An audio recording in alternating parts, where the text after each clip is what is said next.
And now bringing you that hard hitting fight analysis, submitting you into paralysis. Josh Thompson head kicking leg to dome, and Big John McCarthy saying let's get it on. All right, we are live. It is time for the Weighing In podcast. We got all kinds of things to talk about. My man is looking all fresh with his nice little beige tan matching shirt and hat, the Tenori logo up top, Hank Aaron behind him. You're just feeling fucking flush, aren't you? I'm feeling pretty fly right now, man. Right, We got a action-packed weekend of fights. Bud Crawford versus Canelo Alvarez. We're gonna definitely break down that boxing match. Huge event. This is, John, give me another fight that really kind of equals this type. I mean, don't you even dare say Jake Paul, Mike Tyson. No, I will I was in the vagina. Do not say that. Let me give you one. Conor McGregor versus fucking Mayweather. That was, you think so? On this No, really? I do think there were people that thought it was going to be that great fight and everything, but I think if you're going to be honest and say I got to go back to I'm going to say Evander Holyfield either against Riddick Bowe. Those were big fights. Those were great fights. Him against Tyson was a huge fight. Especially the first one. The second one ended the way it ended, but it was that fight was something that we were looking forward to it taking place for so long, and then Tyson ended up having problems, and but this one, I think that and I'll honestly give Errol Spence when he fought Crawford, there was a lot of fucking upkick on that, and I was looking forward to it, so that was a good one too. Absolutely. I'm gonna go a little bit further back. I'm gonna go more I'm gonna go more to for me, I was a De La Hoya fan, so I'm going to go back to the Felix Trinidad and De La Hoya fight. That had a lot of hype coming into it for that fight. The Mayorga fight with him also, too, was the smoking, the back and forth talking trash. Oh, just called him a maricon. Who was the guy that he fought from, I think, Cuba? Brigandao. That fight where he had kind of hurt De La Hoya a little bit, had him kind of. Well, there were some good fights back in the day that I fell in love with. Obviously there's old school fights, right? You had Hagler Hearns. Yes, I was there for those. You, on the other hand, you can go all the way back. I can watch though. I want to say you were probably 2 years old. Hagler, not Hagler, Hearns versus Leonard, number one. Mm-hmm. I mean, there was such buildup on that fight. It was every bit as good as the buildup. The fight was fantastic. And you just look at those two guys in the way, Ray Leonard is behind. Angelo Dundee's in his corner saying, "You're blowing it, son. You're blowing it," right? And it's just like he went out there and fucking gave it everything, put him down, finished the fight. And you look and you go, that's the way these fights are supposed to be. Absolutely. Absolutely. I mean, there's the fight that will always be my number one fight, being able to sit there and actually watch. I watched it from beginning. I watched it to the end. And may he rest in peace, was Diego Corrales versus Castillo. Oh, that phenomenal fight. Was that. I got one for you. I've never seen a fight like that ever. Okay. Ever. You have to watch. And this is an old one. But I remember sitting there watching. It was on fucking Wide World of Sports, which was Channel 7 in LA at the time. But George Foreman fought a guy named Ron Lyle. I don't know if you ever heard of Ron Lyle. Is it after the Muhammad Ali fight? This is after the Muhammad Ali. He tried to fight 7 people at one time. He did that when he was champion. Then he lost to Ali, and then he went away for a while. He had some tough fights and stuff, and then he went away. But his fight with Ron Lyle, I want to say there's either 12 or 13 knockdowns in the fight because they kept knocking each other down, and you think, oh my God, he's got him out, right? The guy gets up, George got up, Ron got up, and George got the last knockdown, so he won the fight. But it's just unbelievable. Check that fight. To be honest, I've never heard of that fight. George Foreman versus Ron Lyle. Gotta go see it. Yeah, I'm gonna stick with Diego Corrales. It's a good dude. Tony Weeks was the referee of that fight, man. Trust me, I remember that one well, and a lot of people were pissed at him when he did everything right. There was nothing else he could do. He took points from, the spitting out of the mouthpiece, but it was smart. It was fucking tactical by Diego to get him just a little bit more time. And he ended up knocking Castillo out. And you look and you go, fucking A, that's what sports is. It's playing the fucking, sometimes you're cheating the rules a little bit, but he got penalized for it. It is what it is. It was a phenomenal fight. Fight IQ was on point, even though he Fucking was A. wrong. Yeah. That's insane. That's insane to have the wherewithal to spit the mouthpiece out, go through the process of wipe it off, clean it off, put it back in your mouth, stand there, all these things. Literally, the one time he got dropped, he is on his back. He takes it out of his mouth and puts it on the canvas. Fucking A, smart as hell. See, but you look and you go, okay, but the rules Mhm. said that Tony Weeks has to wash that out. He has to get it washed out because it used to be this big thing about you have to wash out the mouthpiece. You have to wash it out. MMA has changed that. Yeah, they just throw it back in. Yeah, we'll, because we go, dude, your entire body's on the fucking ground all the time. Okay. You know what? We can take that mouthpiece and just stick it. We're not going to stop the fight and get it washed out. We can't do that because it's too many things that can happen where it's giving an advantage. So we just started saying, all right, no, we're just going to take it. We're either going to hold on to it until there's a lull in the action, or we're going to just stop it, put it back in, boom, go. And you watch now boxing, they do it too. John, my body's on the ground, sure, but fucking, I don't put that shit in my mouth. Yeah, but you know what? Your face is getting rubbed down in this. It's not the same. I'm not It's the same. Too bad. If there's something in the mouthpiece, we'll wash it out. If there's not, it's going straight back in. Just keep on complaining. I don't care. Guys spit on the canvas and my shit hits. Oh, dude, that's the whole point. How many guys have you seen, even while you're fighting? I spit on the canvas. Spit on the canvas or give the blow and big old fucking. You got a snot rocket down on the fucking ground. Bloody one. Big old with hanging about a half inch off the canvas. Yeah. Right. And then you see the next thing, the takedown, there it goes. Boom, right into it. And you go, yeah, that was a good one. BC podcast face right now is fucking great. He's like, oh, it's disgusting, but it's true. It's just the way it happens. Well, hey guys, make sure you guys hit that subscribe button on this show, man. Look, we're pumped for this weekend. It's back-to-back stuff going on. John and I will be hosting a live on Saturday for Tell him. Okay, Go. I thought you said no. I was like, wait a second. We talked about this. Tell him. We're gonna go live for the main card of the UFC, and then we're gonna roll over that live, unless it doesn't line up too much. We'll probably roll it over right in to the Canelo Alvarez and Bud Crawford fight, as long as it's like within that 30-minute time frame kind of thing when they walk and do all that stuff. So we'll try and get it lined up. If it doesn't, maybe we'll jump back on. We'll probably jump right back on for the Canelo fight and give you guys the play-by-play. Dude, I gotta get on. And I will do the fight campaign for you guys. Yeah. So make sure you guys tune in for that. It'll be live on Saturday. We're gonna be live for that event. So I'm going out and buying a new chair, man. I'm getting a comfortable bitch. I'm gonna be sitting in that thing way too long. Maybe it won't rock left to right as much, right? Podcast Dave? No. I will bring this chair back anytime Dave's here because it drives him absolutely crazy. Well, it actually kind of, I'm sure it drives him. It doesn't actually drive me crazy. when they're watching the show and only half your face is showing because he can't frame you. Exactly. That's true. I'm trying to look at it for your well-being so people don't. Dude, Dave, you're always taking care of me. I'm never complaining about it. Like, why is John two-faced? He's got one face. Yeah, well, it's because it looks better that way. All right, look, let's just let's not beat around the bush, man. Let's get right into the Canelo Alvarez and Bud Crawford fight. Let's go. John, there is so many people that when you took a look at before you saw them face to face, they were like, oh, Bud's too small. He's not going to be, it's not going to be a fair fight, especially when they announced that the fight was going to be at 168 pounds. Yeah. What was your initial thoughts when you heard them say it was going to be at 168? That was my one concern with this entire thing was I want it to be at 160. Okay. Mm-hmm. And it was just, that's making Canelo come down a little bit more, but he fought most of his, and you got to really look, most of his great fights are somewhere in the 147 to 154 pound range. He's got some good ones at 160. As things went up to 168, 175, not quite the same, as far as the performance, except maybe with Sergey. But, you just take a look and you go, wow, Bud has fought most of his career. He was a 130, 135. And so now he's going up to that weight, but he proved himself against Errol Spence. He proved, when I say he's proved it to me his entire career. The guy is just an incredible boxer. And this is boxing. This is, if I'm going to say it right now, if this was a fight, I'm going to go with Canelo.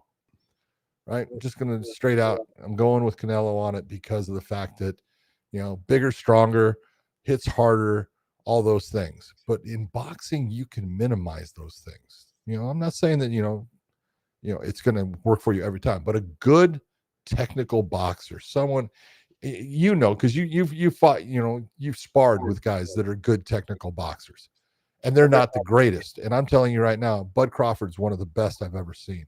He is so good.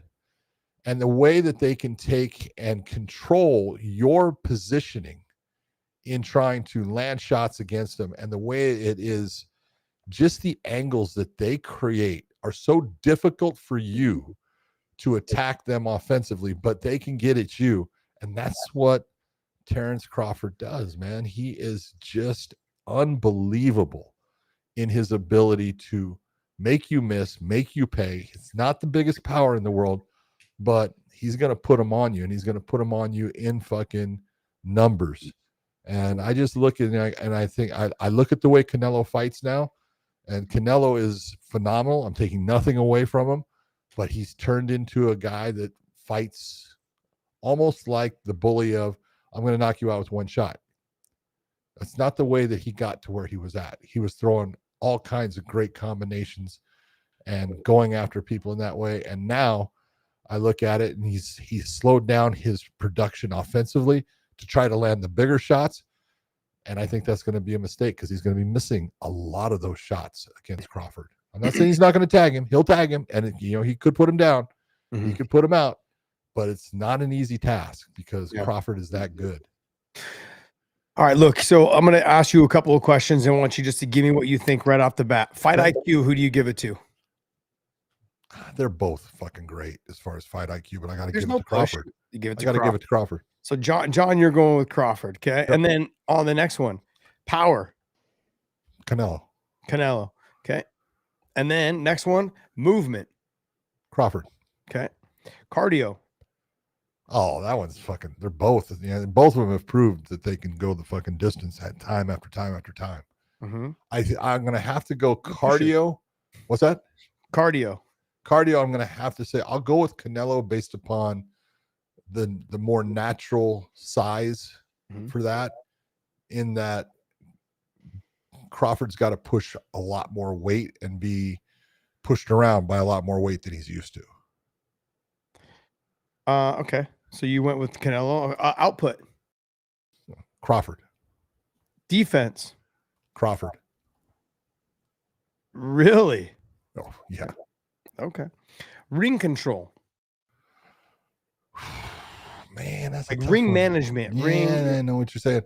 And this is where Canelo has really he marches people down, but he doesn't march them down into the corner like he always used to in the past. He doesn't take that extra step and push. I'm gonna go with Crawford. Okay. So it sounds like you got Crawford winning this fight, because if he does everything you're saying, okay. I do. You and I talked about this beforehand. So most of you guys, I'm going to ride hard on Crawford, but I'm also going to give you all the reasons on why I get a little concerned going with Crawford. Yeah, there are reasons. One of my main reasons is this: Canelo's had 11 fights in the last 5 years. Crawford's had 5. Yeah. The inactivity scares me. That's one of the biggest things, is that boxers are known to fight once a year. They make a ton of money. They don't need to be any more active than that. But he's not as active. He has not been as active as a lot of other fighters. Okay, but hold on. Let's be honest. Let's take a look at the people that he has fought there. Because if you're going to go back 5, I believe you're going back. Are you going back to Kell Brook? Is number 5 somewhere in there? Somewhere in there. I'm going back based off stats. I'm not going by the people that during that time. I don't know if you've ever been at a Kell Brook fight or watched Kell Brook fight, but Kell Brook was a fucking dynamic fighter at one point. All right. Fast, good power. And I mean, Terrence Crawford just ate him alive. Now, I will say that at the time, Kell Brook was kind of going down at that point. So, all right. Sean Porter, I believe, was the one after that. Right. And you look at that was a corner stoppage based upon, Sean's dad saying, you can't take anymore. Done. Okay. And that, it went a long ways. It was somewhere, I want to say 10 round. Okay. I was going to say the 11th, but I know it went a long ways, but dude, he got absolutely volume to death. And that's what it was. It was volume. His next fight was what, was it? David Abazayan? Yeah. Abazayan? Okay. David Avazian, good fight. Avazian was trying to press him, trying to do things, just too technically good. I think he knocked him out in the 5th or 6th. All right. Avazian's a good fighter. The next one was Errol Spence. Errol Spence is a phenomenal fighter. Okay. And he demolished Errol Spence. I can remember Mauro Ranallo saying I was crazy. He goes, Errol Spence is going to kill him. I go, where do you come up with this stuff? You don't know. I said, okay, let's bet on it. I'm not betting. I'm doing the fight. I'm not betting. Okay. Right. And you look and you go, afterwards, I go, hey, how'd that Errol Spence fight go for you? He goes, oh, yeah, that really surprised the hell out of me. Yeah. Didn't surprise me at all. I told you he was going to beat him. And you look and you go, how is it? I'm not saying Errol Spence isn't a great fighter, but you're diminishing what Crawford is. And fucking he made fucking Errol Spence pay. Yeah, I think a lot of people will take that criticism, what you're saying, not criticism. I'm not trying to say that. No. But they'll take what you're saying, they'll be like, look, Earl wasn't the same after his car accident. After the car accident, I'll give it that. Maybe he's not. Yeah. But after two rounds, it was a fucking dog walk. Yeah. Okay. The reason why that fight got so much love is because Earl Spence hung in there as long as he did and did everything he possibly could. That's right. Showed the warrior spirit, didn't give up, didn't like just take a knee and go down. Like he went out on his shield. Yeah. He did everything he could to win that fight. He always thought he could win the fight. The only fight that, and it was his last fight, so I can understand. Madrimov, I think. I'm sorry. I think it's Israel Madrimov. That fight, he didn't look as sharp as he has in the past. But you know what? Did you know why? Go ahead. So the reason why he said is that basically he felt like he was in mud. Yeah. He felt a little heavy. Exactly. And so that's what's giving me the scare right now is but he put on shitty weight. Okay. Because that was back in August of 24. Mm-hmm. Where is this fight going to take place? September 25. That's a year to put on proper weight. I understand where you're at. I do get that. But your body is still having to carry that no doubt weight, about it. And then the movement that you were used to having, which by the way, his frame can carry the weight. You see the pictures of him? Oh, yeah. He's ripped and shredded. He looks fantastic. Face to face, he actually looks a little bit bigger than Canelo. And now Canelo was in the ring when they did the face off. So they're both probably equally the same because Crawford's in shoes. Canelo's basically like in the little tiny, fight shoes with no bottoms. The quarter inch. Yeah. So, I mean, like they're basically the same height. But look at him. Shredded, John. Good pick there, Dave. Absolutely phenomenal. Dude, he looks fucking awesome. Now, the real question That's what I used to look like when I fought, just without the tan. I'll give you credit. You were always in shape. But I didn't want to get my ass kicked. The real question is, how does his legs carry that weight? True. That is the question.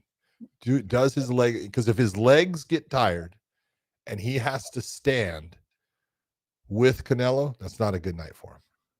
Okay, so let me give you my take on how this fight's going to pan out. I think the reason why I'm choosing Crawford is I believe he's going to win the first 6-7 rounds with his movement, his pot shots, and landing also too a couple good shots that make Canelo respect him. That's what's going to happen, I think, in the first 6-7 rounds. Now it's going to be up to Canelo to have to try to get those rounds back. Towards the end, he's going to have to drop Crawford. He's going to have to try and do something spectacular to win the last rounds. I don't think it's going to be enough. Canelo has gotten used to fighting a bigger fighter style of fight. He tracks after you. He lands hard, clean shots. Like these bigger guys are not moving as much as Crawford would normally. Not even close. And so the slickness of his defense, like you were saying, you're giving credit for being the better defensive fighter, but his movement, his defense prowess, all of those things, Crawford has the advantage, I think, in the first 6-7 rounds, as long as his conditioning, his cardio, and him carrying the weight is able to hold up. And then, because if he's not able to hold up, then he's in survival mode for rounds 7, 8, 9, 10, 11, 12. That scares me a little bit, given all the things that people have talked about. Bivol came out and said, yeah, he literally hit me in the arm. My arm swelled up, showed pictures of his arm being, Canelo hit him in the arm. Yeah. His arm was swollen afterwards. And he's just like, yeah, I couldn't move my arm for like a week after. Right in the middle of the fight, Canelo knows what he's doing in terms of, like you're saying, fight IQ. Yeah. He knows, bang up on the arms early in the fight. Sure. Let this fight develop in front of me. And I'll just start, with controlled pressure, making you jab, making you move, making you jab, trying to really run down your conditioning and your legs. Can Crawford's legs hold up for That the is the 7, question. 8, 9, 10, 11, 12 rounds? Sure. And if they can't, he's going to be in a lot of trouble. He's being in a lot of trouble in the later rounds. I agree with you. Later rounds. Yeah. And that's really when it's going to come down to how well he can fight defensively. This is the other thing that kind of scares me. Give me somebody that's really pushed Crawford. Who's really challenged him? Like even Canelo has not been extremely challenged. A little bit with Triple G, tiny bit. Yeah, no. And, Look, Bibble you say challenged whatever you want. He lost the first fucking Triple G fight. Okay, Yeah. he lost it. He lost to fucking Floyd Mayweather badly. Well, the judges didn't think that, so I'm gonna go with the judges on this. John, you didn't write the rules for boxing, buddy. I'm just gonna go. I did not, dude. I did not. I'll So take thank God. I'll take your advice on the MMA. But no, It's like I still. I get it. Look, I honestly thought Triple G won that fight as well. It was a close fight, but I thought Triple G won. Triple G won that fight. But what I've seen, the thing is, both of them don't get enough credit for their chin. Just neither one of them has really been checked really bad on their chin. That's true. That's the other thing. So whose chin can hold up? Can Crawford's chin hold up if he does get a little tired in the later rounds? And can Canelo find his chin if Crawford doesn't get a little bit tired as the fight goes on? That's the other thing. Canelo has this way of, let me stalk after you, let the fight develop in front of me. I'm going to put the pressure. I'm going to touch you and start banging on your arms. And as you slow down, I'm going to start hitting you with the cleaner shots, start to take over. That's a dangerous game to play with someone like Crawford, because if his legs do hold up, John, and his movement, his output holds up, his output's always been more than Canelo's. Canelo's not a high output fighter. At least he was early in his career. Wasn't as early anymore. Exactly. Not anymore. His last fight, he could have got that guy out of there. He just chose not to. He's like, just touch. This guy's not throwing anything. He's just trying to get to the end of the fight. No real risk at stake, and those are the type of fights that concern me with Canelo. Is look, when there's no sense, you're gonna have a sense of urgency early in this fight with Crawford. And if you don't, you're just giving away rounds. Awesome, and how many times have we seen boxers lose rounds 1 and 2? And they only lost by a round because they gave away round 1 when they could have done more. They could have got through the filling out process and just had a little bit more output. But those are the things that really kind of get to me. I think Bud early in the fight is able to be slick enough and movement and touch Canelo. Maybe nothing super clean, but he's able to kind of still those early rounds. I think all the way up to round 6. Then it puts Canelo in a position to have to find the mark to either put him down and try to win these rounds back by dropping him or getting him out of there. And if he doesn't do that, then it becomes where he's got to rely on putting so much pressure that it makes Crawford's legs tired and makes his arms tired. And so he can start trying to land the shots that way. But then when you do that, John, what happens when you try to put too much pressure and that guy's not as tired as you would have liked him to be? You usually walk into something.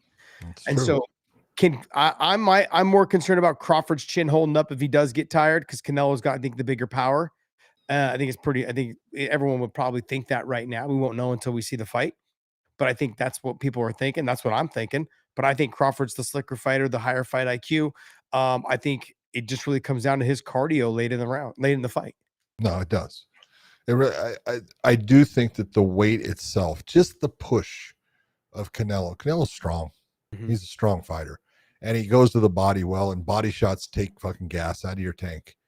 And so that is the concern as far as how much energy does he burn trying to push Canelo off of him at times to get himself some space so he can do what he does.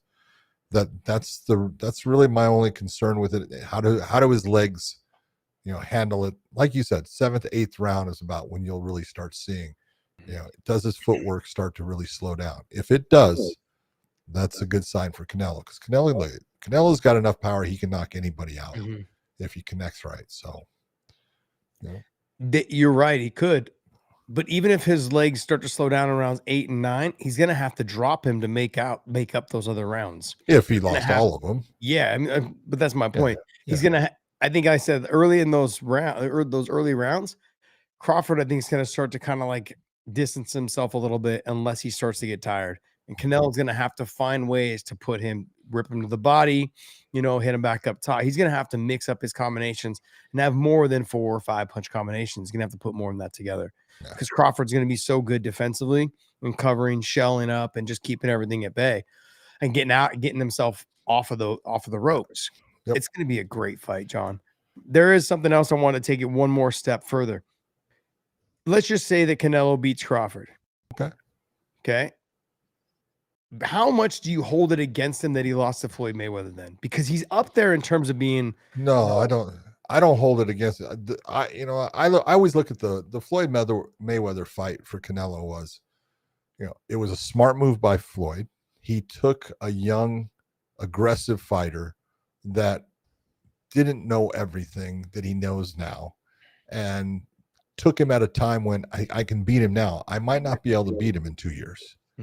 Okay. And then as the fight was going on, Floyd figured out quickly how much he could take advantage of certain things that Canelo did. Canelo did a lot of looping, he would lunge in with punches a lot, and Floyd ate most of those up and then countered him, causing him, to have to retreat at times. And then it wasn't, it was the difference of a wily veteran fighter who was very good and elusive against a young, aggressive fighter that didn't know the way to beat, that person. Yeah. Canelo knows that way now. I'm going to be honest. The guy that he's fighting in Terrence Crawford is probably a better fighter right now than Floyd Mayweather was when he fought Canelo, but Canelo's a better fighter by far. So, we're going to see, I think, a fantastic fight. This is one thing I will say is I give both these fighters tremendous respect. Absolutely. Tremendous For respect stepping up and taking on the other guy. Yep. This is what boxing needed. This is the shot in the arm that boxing has shot itself in the foot how many times, but they've also had those moments where, like this fight, like some of the ones that we talked about earlier, where a guy stepped up and into the ring with a guy that they knew. They knew this guy's dangerous. He's a killer. This could not go my way, but they did it because they believed in themselves and they wanted to see, am I the best? Am I the guy? Yeah. Cause you had guys back in the day that there was a group of them that just always wanted to just Marquez, Barrera, Morales. Like these guys always in the lighter weights. And then take a look at Hearns, Hagler, freaking Duran, Leonard. When that was going on, it was awesome. It was freaking phenomenal. I was like in the 50s, so I don't remember. Shut up, man. I give both of these fighters tremendous respect because they're both risking it all right now. And this is a huge fight. Obviously, they're making a ton of money. No one's going to say that, oh man, like you're giving them all this props, but they're getting rich. No shit. They're laying it on the line. This is their legacy. Literally, like this one fight will pretty much almost define their legacy. Both of them are getting towards the end, but not the end. 35 for Canelo, 37 for Crawford. Yeah. So I mean, like both of them are right there, not ready to retire, but ready to getting close, a year or two. Crawford obviously sooner. This is probably his exit fight, to be honest. This is his big money fight. Like, I'm ready to wrap this up. Canelo's probably got one more year. Who knows? He may wrap it up too, knowing that this is a big money fight. What he's had, 60. I want to say 65, 66, 67 fights. How many fights has Canelo had? Yeah, but not all of them have paid him $35 million plus. No, but a lot of them have. 67. 67 pro fights. That's a lot of fights. Insane. And his first 50 though only paid him like $100. So the guy is absolutely phenomenal. I'm excited for this fight. I'm pumped. It's been a long time since I've been amped up for a boxing match. I don't get me wrong. I know you gave a little snide comment about the Canelo, or not the Canelo, but the Conor and the Mayweather fight. I was excited for that. An MMA guy versus a boxer against Floyd. I was not. I was excited for it. I knew that he had no chance. Okay. But John, we all. Then why were you excited for it if you knew he had no chance? Because that was my problem with it. I go, he has no fucking chance of winning that. You know what's funny is everyone said he didn't have a chance of getting out of the second and third round. Now we all know that Floyd carried him, for a majority of that. And I mean, I had heard stories that Floyd actually put money down on himself to win in the 10th round.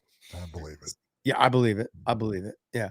But overall, though, I mean, there's only been a handful of fights throughout my life. Like I wanted to see the Mayweather and Pacquiao fight happen in the prime.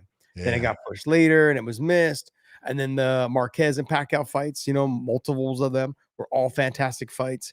Just so many great fights throughout along the way. Like I said, my number one favorite all time is because I sat from beginning to end is Diego Corrales versus Castillo. That to me was a phenomenal amazing fight. But hey guys, I wanted to say we joined in and partnered with We Want Picks. So if you guys check the link down below in our descriptions, this is not so much a betting site. So I want to make sure we're clear on this. But what this does is this site gives you information to help you guys place your bets. So if you guys want information and giving you guys the details and the breakdowns, all of those things, go to wewantpicks.com/offer and check that out, because it gives you all the analytics, gives you all the details that you need to go ahead and place your bet. So code and still. What's that? Code and still. The code is and still. And the code is and still. So go ahead and check that out. Look, what it is, it also gives you other people's breakdowns as well. You can actually just go ahead and take a look at it. But it's awesome, man. It gives you all the breakdowns, it gives you all the analytics, gives you ways for you to go ahead and take a look at how you want to actually place your own. Yeah, and there's way, as far as that's, you got to be able to tell them they get a 10% discount if they sign up. It's $10 a month if you sign up. So if you're going to get a 10%, it's only $1. But if you do the year, it's $100 for a year, so it's $10 off of that. And if you do a lifetime, it's $300. You'll get $30 off of that. That is a good deal, because then you can go there anytime, lifetime, get all the information on fighters' stats, when they freaking won fights in what rounds, what they used, what their fight metrics is as far as punches compared to how many strikes are they landing and how many they're accepting during a single round. All these things that can be the difference maker in you saying, you know what, I'm going to bet on this fight, or I'm not going to bet on this fight. It's too close. There's no way for me to know, and the odds are in a position where it's too close. I'm not going to do it. But the more information you have on these fighters, the better your choices will be if you are going to gamble on a fight. So, yeah, it just, like I said, it gives you the information you need for you guys to make proper choices. Yep. You don't want to be the Drake of MMA. Oh, dude, that's the other way. If you don't want to do this, just follow what Drake does and go the opposite way. But go ahead, guys, check it out, man. It's pretty awesome. Look, it's $10 a month. It's a reoccurring, so then you guys can cancel it anytime. If there's any problems you guys have when you guys enroll, just go to wewantpicks.com/offer. And then at the very top, it says become a member. Click on that. You just fill it out. You can become a member. It's $10 a month. You cancel anytime. There's no restrictions on cancellation. Go ahead and cancel. Check it out. See what you guys think. Give us some feedback also, too, in the comment section on what you guys think.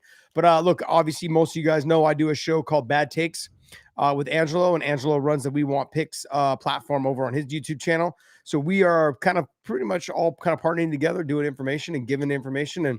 And this was a good opportunity for us to go ahead and do this. So if you guys have not become a member over there, try joining now. Like I said, and our promo code is and still. So check it out. Also, the link is down below in the descriptions. Very nice. Dave, do we have some super chats? Yeah, I can get into this. Hey guys, go ahead and drop us, or you guys can give us a tip. You guys go ahead and give us some super chats. We're going to try to get to those as fast as we possibly can in between all this stuff. So make sure you hit us up. We're enjoying the one thing I did want to say is that on the undercard of that Canelo, and it's the co-main events, is Callum Walsh against Fernando Vargas Jr. Fernando Vargas Sr. is a guy I spent a lot of time with. He's a great guy. But his son is fighting. I think his son's 16-0, 17-0, something like that. And Walsh is 14-0, I know. So 2 undefeated fighters going after it. That should be a really good fight. Yes. Look, fantastic fighter. So good co-main event. That's nice to see an actual real co-main event. Yeah. For once on boxing. Absolutely. I agree. So don't just tune in for the main. Try to catch the co-main as well. Yep. All right. Shiz hopping in here with the super chat. Sup guys, and Shiz has the #1 crown. I don't know what that means on YouTube, but it means he's number one, man. He's the king. Oh, it just means that I think he's the one that elevates himself up by giving us the biggest super chat. So thanks, Shiz, for the $20 as always, man. I appreciate you, and everyone else that gives us super chats. We appreciate you guys. Thank you, guys. Sup guys, speaking on behalf of my bro Hamza, doubt me again. I'm coming for all your boys. Josh, 170 pound, 185 pound, 205 pound. I beat everyone just like last time. Gilbert, let's rematch. I beat your hero again. Shiz continues. Josh, I love my bro Hamza. It's high level wrestling more than the GOAT Khabib and the rest of Dagestani fighters in UFC. His wrestling is perfect and aggressive. Is he the best wrestler? No, Habib was the best wrestler. Uh, Sorry. Habib was the best wrestler. He showed it in multiple times where he had the record for the most takedowns in one fight against Abel Trujillo, I believe. It was 19 or 22. Fucking crazy. Yeah, I mean, he took him down repeatedly. Let him up, take him down. Let him up, take him down. I mean, no, he's the best wrestler the sport's ever seen. Now, I'm not taking anything away from Chimaev. He's just not Habib. Now, I think he's number 2, possibly number 3, but I guess I'm going to go ahead and piss everyone off of this. It's just not a big enough sample size. Oh, there you go. It's the sample size. Well, he's dominated, John. 1 or 2 takedowns and he wins the fight. No, here's the difference between the wrestling. Look at Hamzat's wrestling is probably the most explosive wrestling that I've seen in a long time. He's that freaking explosive off of the. Look at he got a takedown against the champ in 5 seconds. 5 seconds. The fight started 1, 2, 3, 4. He's down. Okay, in the crucifix already. That's pretty fucking impressive. Okay, but the difference is he can't maintain it in the same fashion that Habib was able to maintain it. Habib was continuous wrestling action as far as takedown, let him up, pick him back up, take him back down, and he would do it throughout the fight without a halt in what was going on. His opponent knew what was going to happen, couldn't stop it. So I'm with you right now. I'm not saying Hamzat can't take that mantle. He's got a lot more to do before he gets crowned the best wrestler or takedown guy in MMA. That would have been Habib. The other reason that I take a look at it is that the guys that are in the 185-pound division, none of them can wrestle at the level of the guys at 155 pounds. The guys that Habib were fighting, like these guys, a lot of the guys that he fought, you had Abel Trujillo, great, fantastic wrestler. Yeah, you had Charles Roos. Charles Roos was, I think that was his first opponent, wasn't it? Yeah, I believe it was. First or second, but I think it was the first. Good wrestler, really good wrestler. Alec Quinto was not a bad wrestler. No. Was not a bad wrestler. Pat Healy, fantastic wrestler, very good wrestler, and big too for the weight. Walks around, 205, 202, that kind of thing. So certain guys that he had fought were fantastic wrestlers. Hamzat, give me a guy that he's fought that was a really good wrestler. Kamaru Usman. Okay, yeah, that's the one guy. Okay. Yeah, still fantastic. Absolutely. Not to say that I forgot about Kamaru, but I'm simply saying, yeah, it was one of those. I was thinking DDP. Like, who else has he fought? Kevin Holland. I was like going through, the Leech. Yeah. Like I'm like, these guys are nowhere near the level of wrestling of any of the guys that I listed for, and that has to do with the weight class. The guys at 185 pounds, they've never really been stacked in great wrestlers at 185. But you got to admit right now, the 185 pound weight class is more stacked than it's been in a long time. You got a great, you can look at Nasruddin as the number 1. He's a phenomenal fighter, and he can give Chimaev a lot of problems.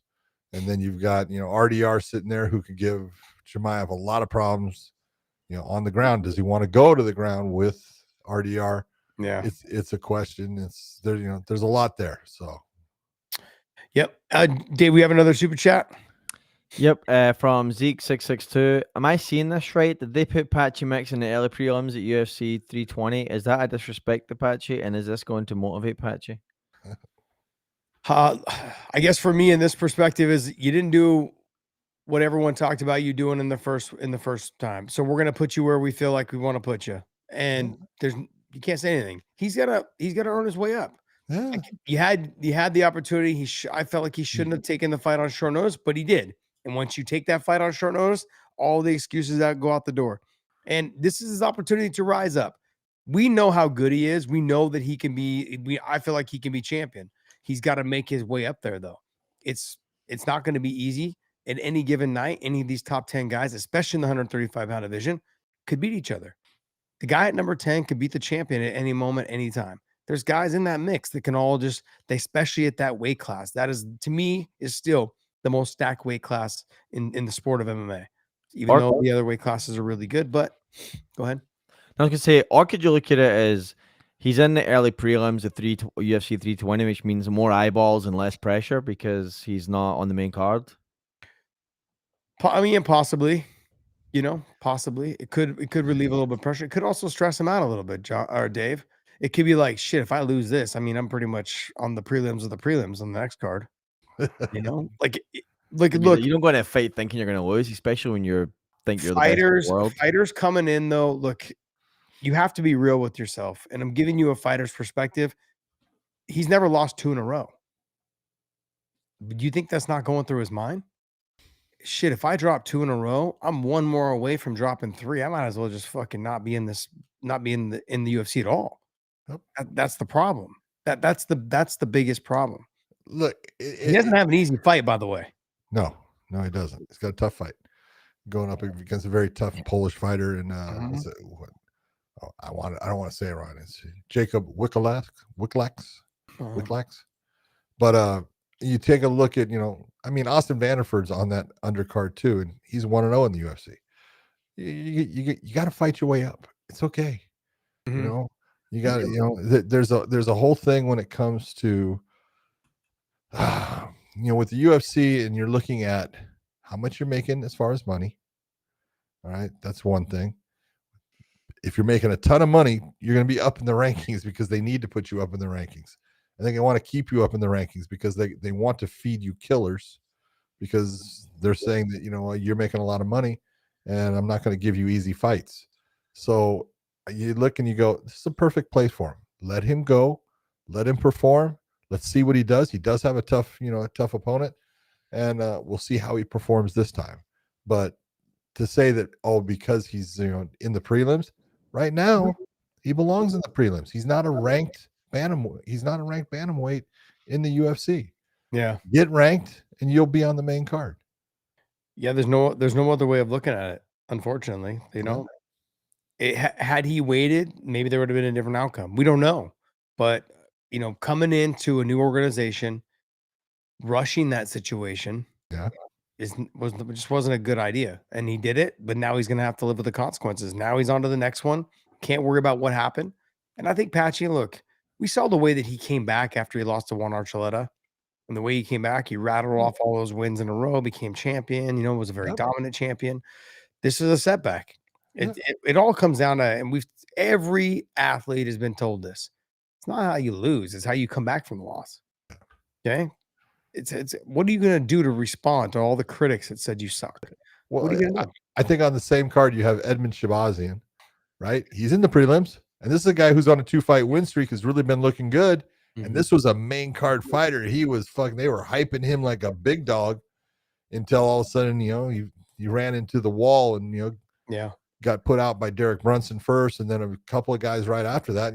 That's exactly what you're talking about. Shit, I've never lost a fight. Now I've lost 1. Hell, what if I lose 2? Now I lost 2. Oh shit. It does get in your head. And so, there comes that point where you need to work yourself into the main card. The best part of that, it's all in your hands. I agree. And this comes down to, exactly what, Josh says all the time. Winning solves everything. Yeah. I agree. All right. What else you got? Yep. Shiz asks. Shiz is back. Shiz is back. Appreciate you, Shiz. Thanks, man. Congrats, Big John, and getting the role Naked Gun. Watched you on the big screen. How was Liam Neeson like to work with? Are you a fan? Did you like the original Naked Gun? Rest in peace, Leslie Nielsen. Well, thank you very much. I appreciate that. I had a real good time doing all that, and it was because I was around, Justin Gaethje and Kamaru Usman, Joe Benavidez, and Brandon Anik. Yeah, John Anik, Mike Bisping. We were all together. We were having a good time, and it was. I'll give you, Leslie. He was older than I thought. He was older than me, man. But Liam Neeson. Liam Neeson was older than me, but he's a super nice man. Very nice. Stood there and talked with us the whole time, and would ask questions about things. He was a really good guy, and there was the one thing we found out, that he was in love with Pamela Anderson at that point. Dude, he was. I'm telling you, that dude. You realize his wife died in a ski accident. Yeah, I recall. I want to say her name was Natasha Richardson or something like that. She was an actress, and he hasn't really been with, anything, kind of fucking put all that to the side. And he met Pamela Anderson, and she doesn't get made up or anything like that, and they just hit it off. And he was together? Yeah, dude, they're a thing. He was smitten with her. I swear to God, dude, they're together now. Oh yes, yeah, they're gonna get married. You watch. Shut the front door. Oh, swear to God. And it was pull that picture up so I can. It was good to see him and talk with him, because he was, oh my God, she's so wonderful, right? And he's talking, and I go, all right, well, yeah, that's great, So she's changed a lot. Oh, she's, she doesn't wear makeup.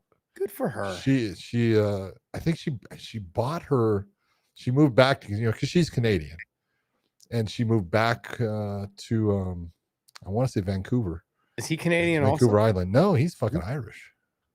Okay. Yeah, but he's a really nice man. And so thank you very much. I hope you enjoyed the show. I always liked the early ones, and when they first asked me to do it, I said, no, I'm not interested. And I said, I don't want to be in, California that long. And they go, no, it's in Atlanta, which was only a 3-hour drive for me. So I said, all right, I'll go do it. And I was glad I did. I had a good time doing it. That's awesome, man. Yeah. Yeah, you basically held out on me and didn't tell me what you were doing, because it's like, oh, I can't say what I'm going to be doing. I was like, that's the crap that they make you fucking sign with the whole thing. But hey, I didn't know that Pamela Anderson and him were a thing. That's awesome. Yeah, they're a thing, man. They're dating to this day. From what I have heard, she got a really bad rap during that whole thing. I think it was the Tommy Lee thing that kind of gave it gave it a bad rap. The tape that came out, that happened. You look and you go, I feel bad for her. I'm not like, you make those mistakes as a young person. You want to film stuff, go ahead. But that wasn't meant for public consumption. Yeah. And that thing has been out there for fucking a long time and stuff. And she had to live through that. And that's not easy. Not everyone's as lucky as Hulk Hogan, right? Who fucking was able to sue for $270 million. Dude, yeah. I don't know how much of it he got. Yeah, no shit. I mean, because I think he sued like the porn place. No, well, he did. He did. He fucking put it out of business. Oh, did he? Oh yeah, he put it out of business. But the thing was, he sued his friend because it was, I want to say, Bubba the Love Sponge. Dave should know this. Dave knows the whole fucking thing. WWE guy. Dave talked to us about this WWE. It was Bubba the Love Sponge, right? Yeah. It was his Bubba the Love Sponge. Okay, whatever. Sponge. I love it. Well, he's the love sponge because he lets his wife sleep with other people. Basically told his wife to take care of Hogan, right? But he knew he was going to be taping it, right? So Hogan goes in, it's their room. They do their thing. He tapes the whole thing, and then he's got the tape. And then someone supposedly stole the tape. This is what I'm saying about don't have fucking tapes of having sex. Wow. If you don't want it to be public, kill the tape. Damn. Oof. All right. Well, hey, we've talked enough about that, but Zeke662 got another question there, Dave. Oh yeah, there we go. What do you guys think about Chael and Tito wrestling match? Haha. And did you cringe listening to Tito talk? Oh my God. Did you see that? No, it was. Oh, you didn't see it? Yeah, there was the RAF, Real American Freestyle, I think is what it's called. Yeah. That was in Cleveland on Saturday, August 30th. I want to say it was. Okay. That was what Chael was at, and he was commentating.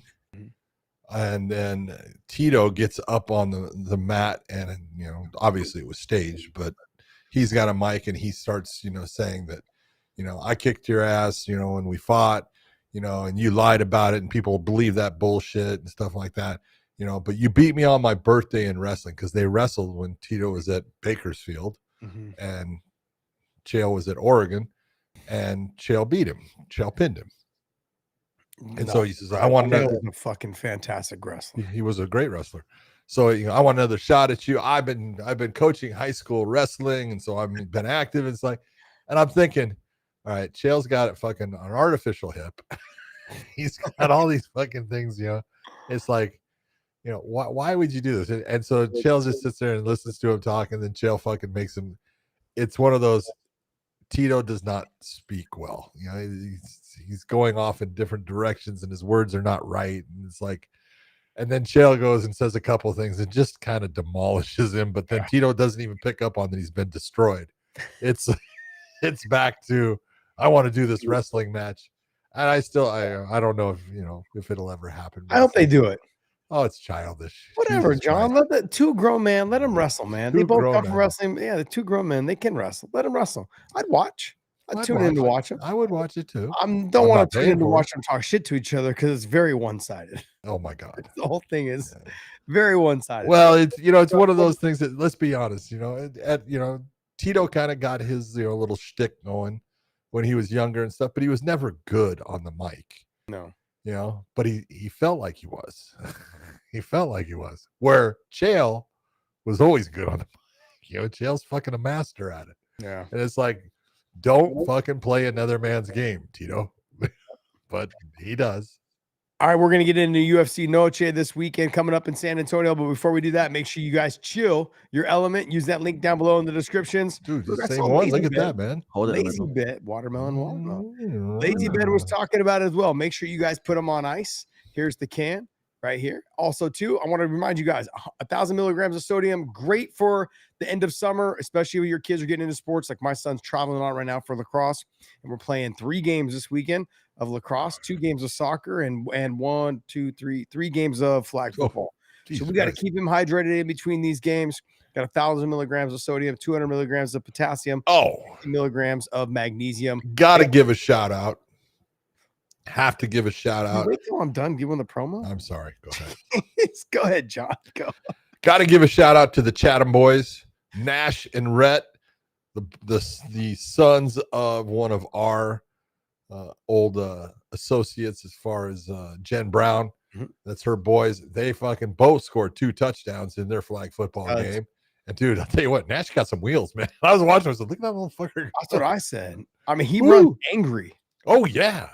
Yeah, he runs like the Chiefs running back Isaiah Pacheco, man. He just runs angry, just aggressive. He's going. And then Rhett is a little bit more fluid. Rhett's a little bit more flashy as far as a little slip. Yep. He reminds me of Jamal Charles a little bit with that slip. All right, look, let's go ahead and let's jump right into UFC Noche. But before we do that, make sure you guys hit that like and subscribe button, hit the bell and the thumbs up for notifications. Like I said, this Saturday, we're going to be doing live fight campaign between John and I. Who knows? We might have someone try to jump on with us as well throughout the show to kind of entertain you guys. But Dave, go ahead. No, you're good. All right, just good. All right. I was going to say, you can't call it fight companion. Oh, sorry. We won't call it. It's basically just John and I. So, this is true. All right, let's go. Yeah, we don't want to call it fight. Dave's got a good point. Dave, you want to jump on with us? Yeah, I don't want to call it fight companion. Like they do their thing, and yeah, that's awesome. There's only one. Come on, who are we trying to? There's only one fight companion. Let's be real. Diego Lopez versus John Silva. Also, I don't know if you can call John a companion. That's the other thing I was going to point out. Yeah. Normally he calls me a fucking excess weight. Pain in the ass. You call it fight pain in the ass, maybe? Yeah. Sorry. John Silva, Diego Lopez. Dude. John, before we get started on the fight. Okay. Does John Silva have to win this to show that the fighting nerds are not frauds? No. But it's not going to look good for the fight nerds. I'm just throwing it out there to you right now. I'm reading the comments like I do. Yeah. And they're like, man, these guys have been fraud checked. They're not what they've not been out there with them. Come on. You're fighting the best in the fucking world and you lose a fight. Okay. You're fighting people that are at the very fucking top of the fucking food chain. God damn. Mm-hmm. It's like, yeah, they were on the same card and they both lost. Okay, shit happens. They're a very good team. They do things right. They train people right. They do all of their background and their fucking metrics and tape work, and they do a lot of good things as a gym and as a team. I look at this. I think all the pressure's on Diego Lopez, though. I'm being honest with it because, he's coming off of a fight with, championship implications against Volkanovski. They were both, challenging for the belt. There was no defending. But, that was his first loss in a while. He had a good string, beating guys like Dan Ige, but Dan came in last minute. His fight with Brian Ortega, he looked great. He almost knocked Brian out in the first 30 seconds of the fight. He did get tired, though, in that third round. He did.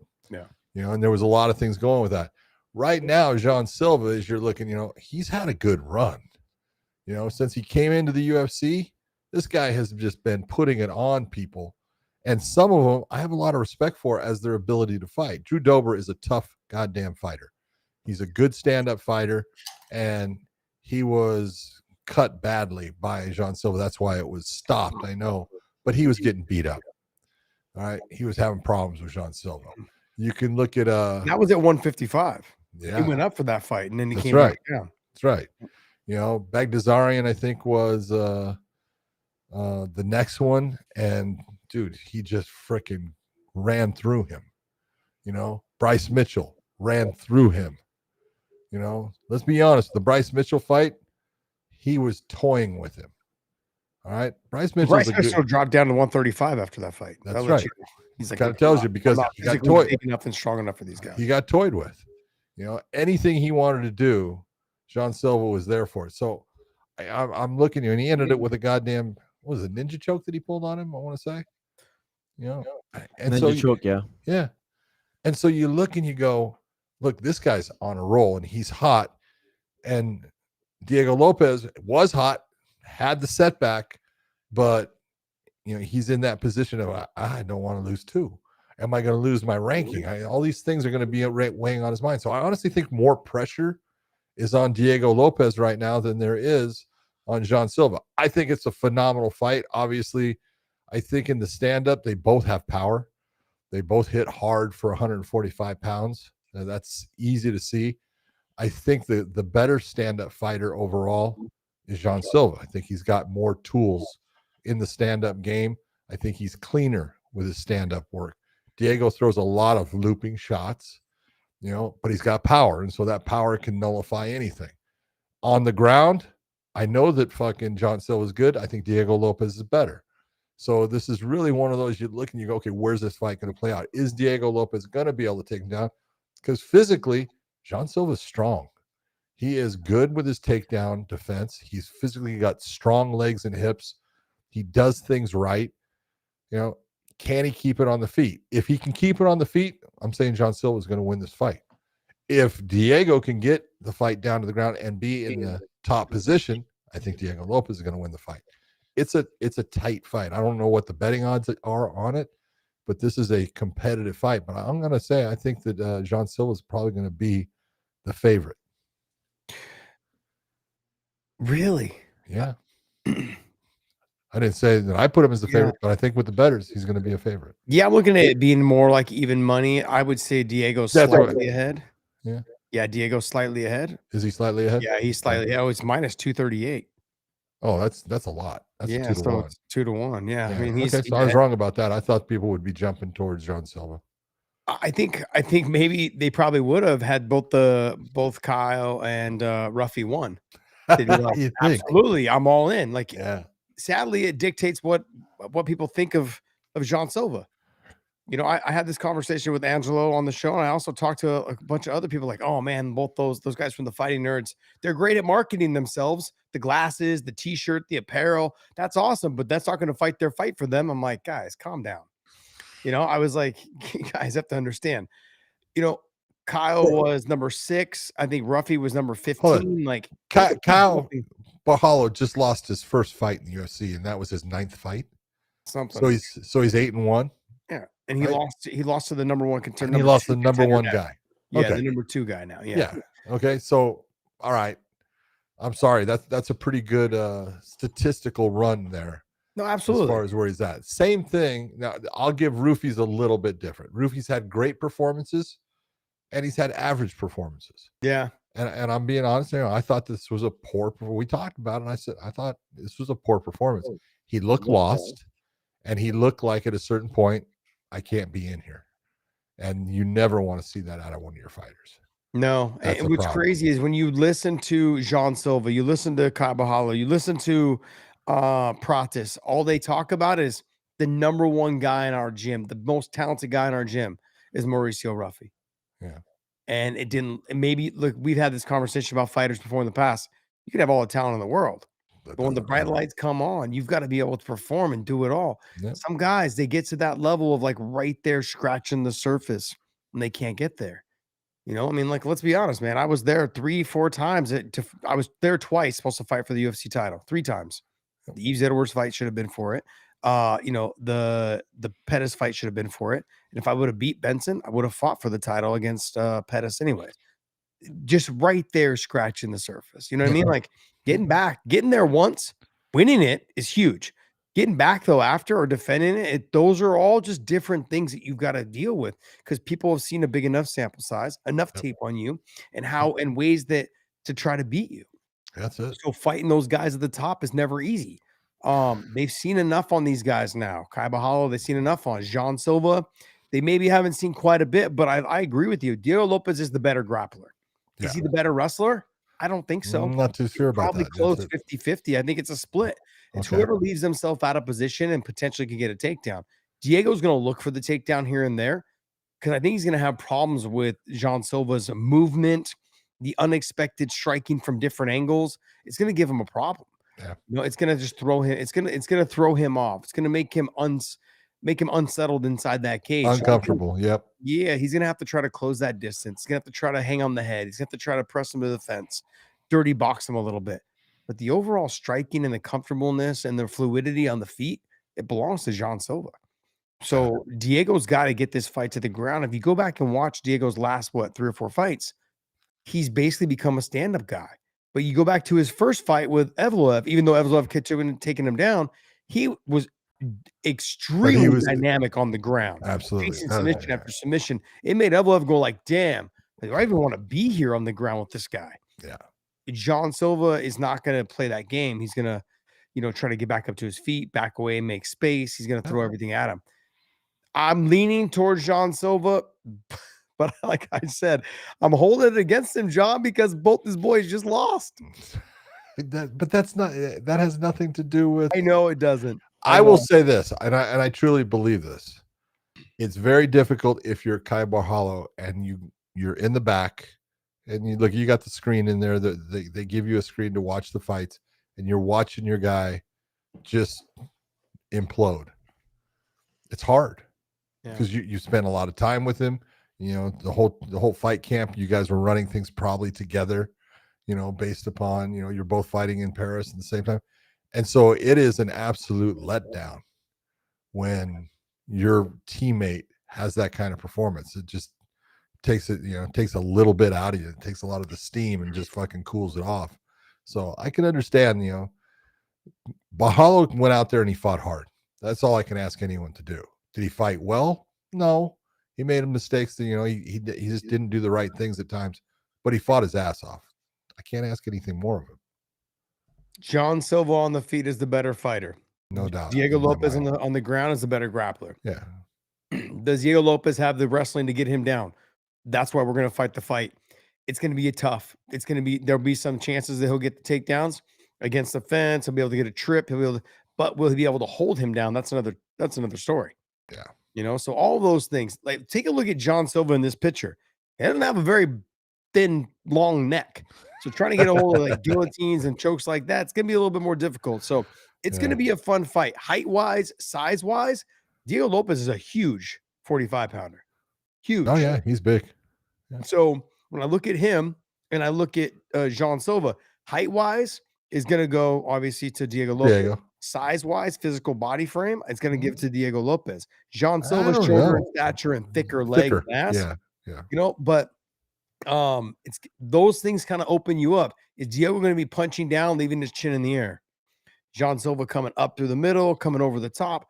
I'm going to over-assess this fight, but I mean, look, if I'm someone and I'm a betting guy, I mean, I'm looking at the odds. I wouldn't be afraid to put a little extra down on Jean Silva. You know, and look, if you guys want more analytics on that type of stuff and how you guys can possibly place your bets, go to WeWantPicks refunds.com/offer, and that links you guys up, and they'll give you guys, there's other people on there that are giving you their ideas and their analytics. Also, too, you can actually do all the research yourself. It's $9.99, or sorry, $10 a month on that. It's 10% off if you sign up right now. Check it out, man. $9, nothing. Yep. Promo code is off. Obviously, it's always and still, because this is the podcast. That's Yes, it. we are and still. Next fight, man. Next fight. Next fight is a one that was kind of put together when you think about this whole card. And Rob Font was supposed to fight, I think, Raul Rojas Jr. Yes. And he had to pull out. And I think David Martinez was supposed to fight Vera. And so his opponent pulled out. So they put these two together. It's actually a good fight. It's going to be an interesting fight. David Martinez is very good on his feet. Rob Font is very good on his feet. They approach it differently. One approaches it with a power base, in that David Martinez, I think, has more power than Rob Font. Rob Font probably the slicker of the two in the stand-up, but really they match up well. David Martinez also is decent on the ground. Rob is now pretty damn decent on the ground. He defends himself very well. He gets back to his feet well. So this is going to be a fun fight. For one that was put back together, from both guys being dropped off. There is a huge difference as far as, the fight experience. Rob's somewhere around 30 fights, and I think Martinez is 12-1. Yeah, 12-1. So it's going to be John, where I look at this, where the difference lies, one is 27 and one is 38. Yeah, that's true. That to me gives me a little bit, it scares me a little bit. I know the experience of Especially Rob in the lighter weights. What's that? Especially in the lighter weights. The lighter weights. Yeah, that energy, that output, that aggressiveness. The bantamweight division is not an easy division. Doesn't matter if you're ranked number 25 on Tapology. You're still one of those guys that can step in against number 12 and dominate that fight. Yep. That division is the most stacked division in the sport right now. David Martinez, to me, I think I don't want to say this is an easy road for him, but this is a fight that definitely is something he can win. Yeah, see, I don't think it's an easy road for him, but it is absolutely a perfect opportunity, because this is gonna jump you up a lot. If you get a win against Rob Font, you've just now stepped yourself into the top. Yeah, what is he, number 10? Top 12. Yeah, you're somewhere in there. Rob Font is what? Rob Font's number 9. Is 9. Yeah, 9. Yeah. I mean, look, Martinez, I think, has all the ability to do it. I think as long as he doesn't play the tit for tat game, he just kind of stays defensively sound and waits for the big shot. Like Rob Font's going to move around, stand in front, try to box, but Martinez got to mix in a little bit of the wrestling to make him think about it, and then throw some kicks too. Keep the kicks busy to help set up your power and your shots with your hands. Rob has to do the same thing. Yeah. Rob sometimes forgets to kick and just continues to be a boxer. And when he uses his kicks, it helps set up his hands. And, just follow him up, just throw the kick right at the end. It's all good. That's what we see all the time with the older fighters. 38 years old. What do? You start just doing what you do best, which you feel more comfortable with. That doesn't use up a lot of energy, and the kicking takes up a ton of energy. Like, it drains my tank every time I throw a kick or 2 kicks or 3 kicks, whatever. If they catch a kick, now I'm trying to defend a takedown. Like, shit, it's just so much work. So just people stay in the boxing mode. It is. It is. Hapa Garcia versus Jared Gordon. This is a great fight. The Flash, I love Jared Gordon. Jared is that guy. He's a down and dirty dog. He just keeps coming after you. You can hit him with a fucking telephone pole, and he'll just kind of like take a step back, snort, and come right back at you. I love it. He'll snort, and he'll come back at you. But he's fun. He's a good person. I've been on flights with him. We sat there and talked. He had a hell of a background. He was in all kinds of dumb shit stuff that got him in trouble, and had an abuse problem for a while. And man, he's made something of himself, and I really enjoy watching him as a fighter. Hoffa is a very good wrestler. He's going to have to wrestle against Jared, because Jared's going to be in his grill. And the question is, can he out wrestle Jared? He might get him down a couple times, but he's not going to get him down easily. Jared fights it off well. And so I look at this as this is a good matchup, and both guys can win it. I just like the grittiness of Jared Gordon. I like the grittiness of both of them. They're both that way. Jared, I think Jared's had to fight the tougher opponents along the way. Yeah. you know, and he's Overall. taken some L's that he shouldn't have taken, probably that most people thought he shouldn't have taken. Yeah. But then also too, I think that made him a better fighter, a stronger fighter, and understand that you got to get fighters out of there. You can't leave it in the judge's hands. But in this position, I think Hoffa Garcia, yeah, I think he'll have the ability to get the fights to the ground early, get the takedowns early. But can he hold Jared Gordon down? That's one. Two is, after he does it a couple times, how exhausted will he be? And will Jared Gordon be able to put too much pressure to start to break him a little bit? And I shouldn't say break. That's a bad start, to get him to wilt enough to where I can land the harder, cleaner shots. That might be more of what I'm looking for. Well, this I don't is think the young, Garcia is going to wilt. you know, Jared Gordon is like 37 years of age, Mhm. and this is the youngest guy that Crawford Garcia has seen in a couple years. He fought Vince Pichel, who was the oldest fighter on the UFC's roster at 42, and then when he left, I think Wonder Boy is, but he also, who did he fought? Clay Guida before that. There you go. Yeah, so he's fighting the geriatric ward. Now he's at least going down into the 30s. Next up on the card is Kelvin Gastelum versus Dustin Stoltzfus.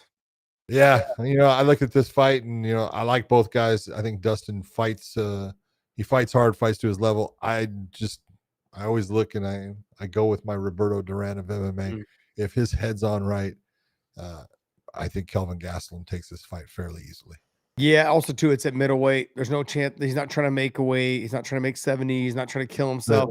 He's just enjoying his tacos, and he's just going about his training. Yep. So I think that's definitely something good. Santiago Luna versus Kwang Lee.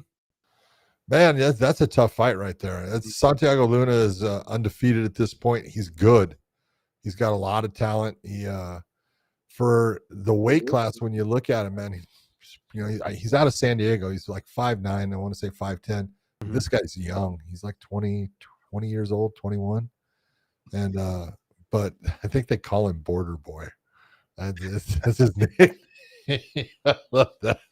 Border Boy. I think that's his nickname. Wow. That's what I was told. It was like, Border Boy, really? But you know, hey, he's done well so far. He's undefeated. But Kwang Lee is, you know, coming off of a nice tough fight, but win. He had the fight with Gaston Bolanos, where he looked really good in that fight. He won by rear naked choke, and so that was a good win for him. He had I think 2 losses before that. But look, this is a fight where either guy can win, but I really look for the Border Boy to show everyone how good he is. He hits hard, and he's young, and he's fast.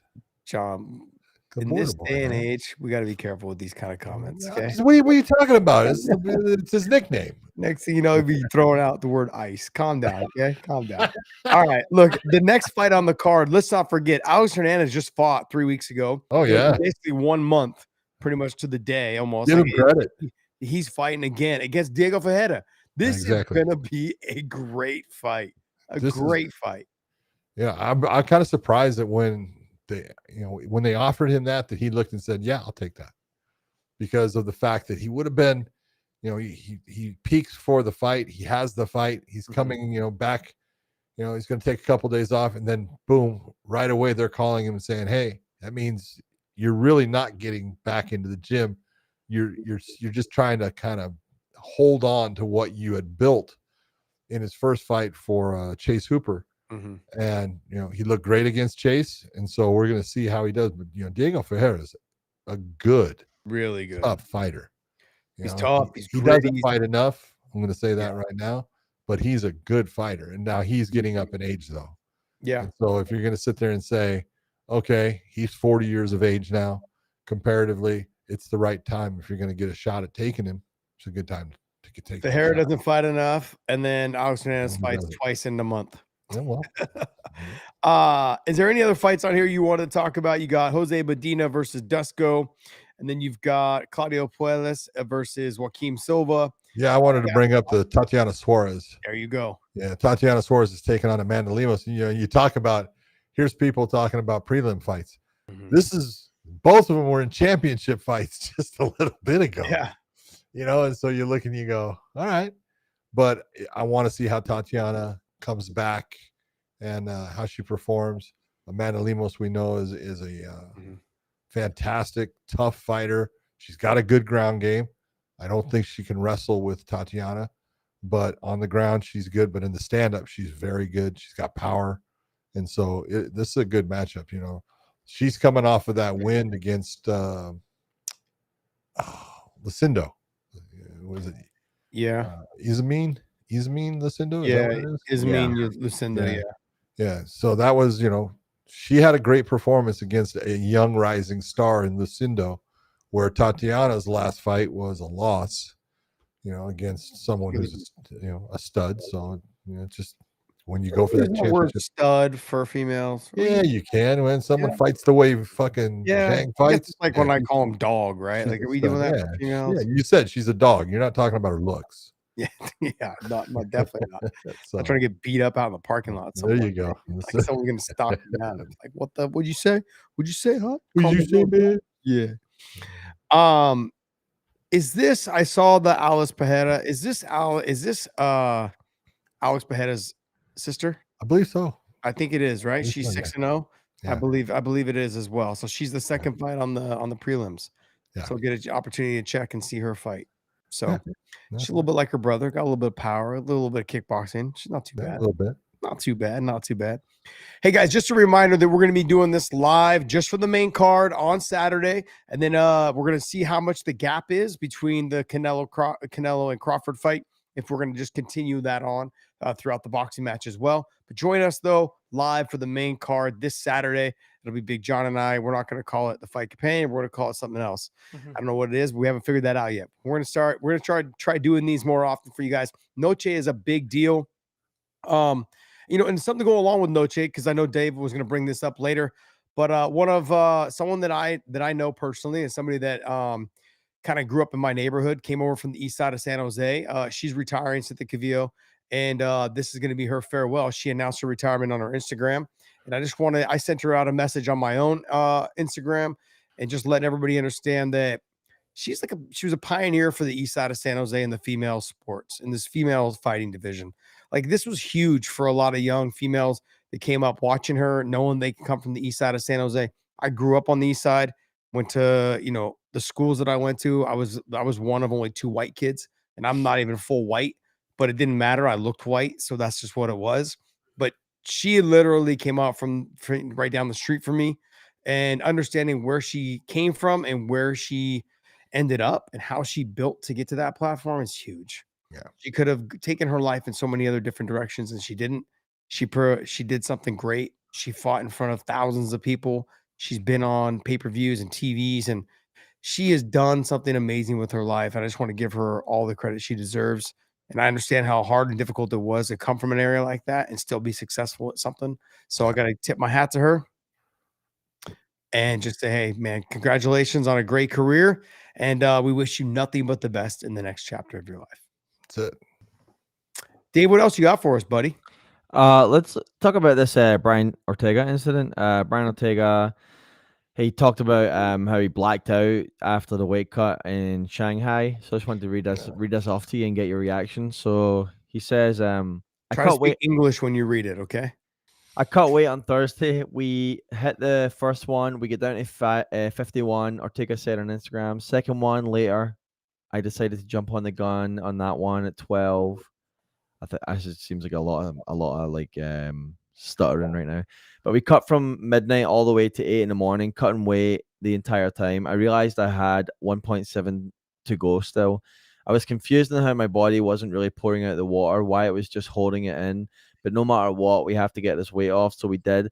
So we went downstairs, ate something, decided to cut more weight, put the plastics on, sweat. I hit 20 minutes in the bag. Once I got off, I went unconscious.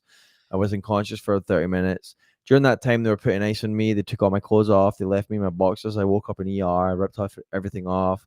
I couldn't really translate to them. I was like, if they don't take everything off, I'm going to take it off myself. We knew we had time to get to the weigh-ins. Otherwise, I could not fight. If you saw the weigh-ins, you obviously know I looked delirious and just coming off 30 minutes of being unconscious in the tunnel. After that weigh-in, we figured if we didn't feel good or if something was seriously off, we would call the fight. Sterling said they already have a replacement fighter. Don't worry about it. But I told him, nah, I don't want to waste your time. I showed up. We ate food. We rehydrated the entire day. I didn't feel good. I wanted to call it off. I got up and I was just walking outside, almost passed out and fainted. Everything in my body is telling me not to fight. First and foremost, I decided to fight for my family. That's my job, to show up and do what I do for them. Secondly, I fought for you guys. All right, so let me take this first. Okay, first off, everything you said in the beginning portion of that lets me know that the people that you have around you don't know how to cut weight. If your body stops cutting, if your body stops giving you water at say like midnight, 1 o'clock, go home, go to sleep. Your body will reset itself. I've done this, happened to me several times where I was almost in tears. I'm 5 pounds away. Fucking, I know I got to weigh in at 8 a.m. and it's 1 in the morning. My body's not giving me anything. I'm in the sauna for 40 minutes, losing less than a quarter pound. Nothing is coming out. Go home. I went home, took a nap, didn't drink anything, didn't eat anything, went home, laid in bed, couldn't get great sleep. But I woke up in the morning at 6 a.m., went to the sauna, put the plastics on, threw some Albolene on myself, threw the plastics on, put the beanie and everything on, got in the sauna, broke the sweat, took the plastics off, let my body just sweat. It comes off. You got to let your body rest. It can only suck so much water out of you in one sitting. You've got to break it up throughout. Guys like Khabib, right? The reason why they make it, and I'm using them as an example because they've been known to cut a ton of weight. Yeah. They do it in days. Like he cuts 3-4 pounds on Monday. He cuts 2-3 pounds on Tuesday. Like they don't do it all the day before. What you're telling me is you waited to the last minute to cut your last 11 pounds. That doesn't make any sense. It doesn't make any, your body can only give you 4 to 6. Okay, occasionally you'll get 8, and I mean, I've gotten as much as 10 out in one sitting, but then after that, my body stopped. You've got to break it up throughout the week, lose 2 or 3, nibble a little bit, you eat 2 or 3. Also, did you water load? Did you water load on Sunday, Monday? Did you water load Sunday, Monday, Tuesday? Then you start dialing back your water loading, start pissing it all out. You start getting your weight down that way. Are you eating orange roughy, which is a type of fish, white fish? Are you eating asparagus? Are you eating clean eggs? What are you eating during that week where you're just really just kind of feed your body the bare minimum, and then you step back inside the sauna or inside the Epsom salt bath, whatever it is, however it is you do it. Okay, but what I heard in that first broken up paragraph is that you need to get a team around you that has a better idea of on how to cut weight because it wasn't done properly. Now, I know everyone's body's different. I know that your body reacts differently every single time you make weight. That's why I have experience with this. There's been plenty of times. The Clay Guida fight, I literally was like 13 pounds, 14 pounds over the day before. I couldn't get any weight to come off. That's the fight I'm talking about. I was fucking in tears going home at like 1 in the morning. I'm still 8 pounds over. Going shit. And we weigh in, we were weighing in. Weigh-ins got moved for that fight. It was the first fight in California. They actually moved weigh-ins to noon for us for some reason. So I was like, all right, cool. I can weigh in early, get hydrated, all this stuff. Fuck, I couldn't make the weight until like an hour before I went because my body was dry from the day before. Yeah. So there's a process and you have to treat it that way. Basically water loading, eating orange roughy, like eating different types of foods that your body can just take the nutrients out of and then get rid of. This is what happens, I hate to say it, but when first off, Brian is a big 145er, but he's been fighting 145 for his career, but he's 34, 35 years of age now. And your body starts to do things differently. And the weight just doesn't come off as easy as it did when you were a little bit younger and everything. And, I'm just going to say to fight under the conditions that he fought, look, it says a lot about his intestinal fortitude to keep going and things like that. But, after looking at the weigh-in, after watching the weigh-in, I think everyone, anyone that has any knowledge goes, he ain't going to win that fight. Yeah. There's no way, not with the way he looks right now.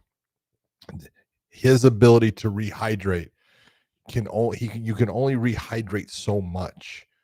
In the fact that if you're that bad that you're, cramping or looking like death warmed over, you're just not going to put the right weight back on. The water's not going to be in where it needs to be. The cells, as far as them rehydrating, they don't go back to their natural form for a while. based upon you've really hurt your body. Your body's shutting down. Your organs are shutting down. That's why you ended up in the hospital. It's a bad thing. And I'm not going to say anything about his team. I know who his team is. You know, you're talking about guys like, you know, Paul Herrera and Tiki, you know, as his manager and part of his training thing. You know, they've all been cutting weight for a long time. But there comes a point where you got to change what you're doing as far as getting yourself to that fight. Like you said, you got to start cutting in a different fashion now that you're a little bit older. The weight's going to come off differently, and you've got to adjust to what your body's telling you. Yeah, and look, I know Tiki very well. Trained with him alongside him, trained at his facility, his gym with Rob McCullough a lot. You know, I've known him for a long time. Bottom line is though, is that you have to work around what your fighter's body can do. Yeah. If a sauna is not working, like for me, the sauna was early in my career, the sauna was everything because I came out of wrestling, I knew how to use it. But then as I got older, the Epsom salt bath was early, and then I sucked out the last little bit from the sauna. And then also too, when I was in wrestling, I would just sit in the sauna the whole time and never take my plastics off. It was miserable. But as soon as when I got into fighting, I got a little bit more experience cutting weight in another level and getting and figuring out all the science to it, is I started taking my plastics off. I started talking to Matt Lindland, started talking more to Randy Couture. They would sit in the sauna, break their sweat, and then take their tops off and just let it pour out of them. And then we started doing the credit card shit, you know, getting it, squeezing it off of you and that type of stuff. And then when you come out, you don't put your plastics back on, but you wrap yourself in warm blankets or towels. Sweatshirts. You just keep your body heat in and just let your body naturally sweat without having to be in the sauna making everything hot. Put a towel over your head. I know that he knows a lot of this, but having people around you to make sure that you do it and making sure that your weight is on point 3-4 days before you actually have to make that hard cut. It's all done ahead of time. If you don't water load on Sunday, Monday, Tuesday, it goes 2 gallons on Sunday, you know, 1.5 gallons or 2, maybe even 2 gallons again on Monday. Tuesday, you're down to like 1 gallon, 1.5 gallons. And then by Wednesday, you're done. You're sipping on water all day Wednesday, and then you're getting ready to make weight on Thursday. You know what I mean? Like you start prepping your body, small little tiny meals, all that stuff. You're not eating full meals throughout the week, but you're nibbling to keep your hunger quenched, that kind of thing. So look, I love Brian. I love watching him fight. I like everything about him, man. He's a very talented fighter. It's time for him to go to 55. You can't keep doing this to yourself. I just don't know how much success he's going to have at 55. Yeah. There's just as many killers there, you know, and they're big. They are big. So if you're going to go up to 55, you're going to have to take a page out of the Dustin Poirier and Max Holloway book and put the weight on properly. Take your time. But you are getting older. Losing a year or 8 months to do that of your career, it sucks. It sucks. Sometimes you got to do those things, though. Absolutely, you do. Absolutely. Dave, we got Zeke 662. Yep, or we can wrap up on this super chat here. Zeke 662, PFL Dubai. It's a great card. Hopefully, it lives up to it. I know it's early, but Usman versus Paul. Do you see this being the same fight as the first one? No, I don't. When I say no, I don't, is you've got to make adjustments. If you don't make adjustments, it'll be the same fight. Usman doesn't want the same fight, and neither does Paul. So there's got to be adjustments made in the way they attack each other and what they're going to do. And I think Usman learned a lot as far as the way Paul Hughes counters and the way he'll step into the pocket, which Usman was not used to with some of his prior opponents. A lot of them would stay at the range that he wanted them to be, which is good for him, and he's outstanding with it. He needs to utilize his kicks differently. He's got phenomenal kicks, and Paul Hughes needs to figure out how to take those elements away from him, because I think you're going to see Usman using his kicks a lot more than he did in the first fight. He kind of went away from them, and that's always been one of his primary tools and his ways of keeping the long range that he fights the best at. So I think I'm not going to say it's going to be a similar fight, but I think it's going to be a very close fight. Oh, it is. And the reason why I'm saying is you said he needs to use more kicks. He got away from the kicks in the first fight because Paul Hughes was doing a great job countering off of those kicks. He was covering and blocking really well. and countering with either the hook or the straight right every single time. And he had to get away from him because he kept getting touched. And that's the most he'd ever been touched in any of his fights. Oh, yeah. And so going back and watching. That was his hardest fight by far. Oh, absolutely. And Shabley, you know, who he won just about every round. He's a fantastic fighter. He made it look easy. Yeah. And, you know, Paul Hughes basically, you know, came out, had a great fight against AJ McKeon. We were kind of like, you know, AJ just didn't look good. Well, there's a reason why. Yeah, we figured that. And the fight against Usman proved it. Yeah, exactly. And that was another fight where I was looking for a bigger sample size. And, Yeah, you know, I'm like, oh, AJ just didn't look good. But yeah. it wasn't AJ. It was Paul. Paul made him look that way. That's and right. I go back and watch the AJ fight. Every time AJ kicked, he countered him off of that as well. Yeah. He's And big then into countering off the kicks. You're right. Yeah, absolutely. I mean, Paul has got those tree trunk legs, short, like I don't want to say he's shorter in stature because he's not. He just got a longer torso with shorter legs, and they're thick. So anytime you go to kick him and move him and knock him off balance, he's still there. He's got a really good base, a solid core, and he's really good at countering, explosive hands, big power, and not to mention his takedown defense is fucking fantastic. Way better than I ever thought I was going to give him credit for. Yeah. Than in the first fight, seeing how well he did in stuffing takedowns, and also too just avoiding being taken all the way down. And when he did get taken all the way down, he hopped right back up. He never settled on the bottom. Yeah. So this is going to be a tough fight for Usman. I'm hoping that I think it's going to for sure live up to even the first fight. I think it outdoes the first fight because they know each other now. There's no filling out process. Yeah, no, that's round 6. But Usman's got a little bit more to figure out to have a little bit more success. The pressure's all on Usman. There's no pressure on Paul Hughes. That's true. I mean, there's a tiny bit of pressure on Paul because you don't want to lose the same guy twice. Yeah, you don't want to. But all the pressure's on Usman. All the pressure's on Usman. He's got to shut down the naysayers. Yeah. You know, and in doing that, he's got to make it. I don't know. There are people out there that are saying that, you know, Usman didn't win the first fight. Okay, that's just not true. Yeah. You go by the rounds, you can watch it. He won the first fight, but Paul Hughes was coming on. Yeah. And he looked great, and it might, you know, if it was a longer fight, maybe it would have been different. But it wasn't a longer fight. It was 5 rounds, so that's as far as it can go. This is Paul Hughes' chance to, you know what, prove everyone that, you know what, he is the better fighter. You would have that argument in a 3-round fight. Yeah. If it was a longer fight. But it was a 5-round fight. You don't get any longer. I agree. You don't get extra rounds, guys. Yeah, I'm just going off of what people were saying. I'm I get it. Dude, it's a fucking championship fight. It's 5 rounds. What do you want? If you can't get it done in 5, you weren't getting it done. Like, I get it if you're saying, hey, I couldn't get it done in 3. You know, I understand that argument, but not in 5. So, it's a good point. Make sure you guys hit that like and subscribe button, hit the bell and the notifications. I want to thank you guys so much for continuing to support us. Thank you all for the super chats. You guys killed it. Zeke662. Cheers. I had the whole list in my head, but everybody, man, what am I? Shiz. I keep wanting to say Akhmedov just because it flows, because it used to be Shiz Akhmedov, I think is what it was. Now it's just Shiz. Anyways, I want to thank you guys all for the super chats. Just a reminder, this weekend we're doing live for the Canelo Alvarez and Crawford fight. But first, we're going to do the Noche for the main card only. We're going to go ahead and put out a thumbnail on that as well, so you guys will know when we're going to be dropping that or when we be going live. Also, hit us over at wewantpicks.com/offer. And at the very top, it says become a member. When you click that link, hit the become a member, fill that out. It's $10 a month. Become a premium member there, and man, you'll love it. You'll get all the information you need on fights.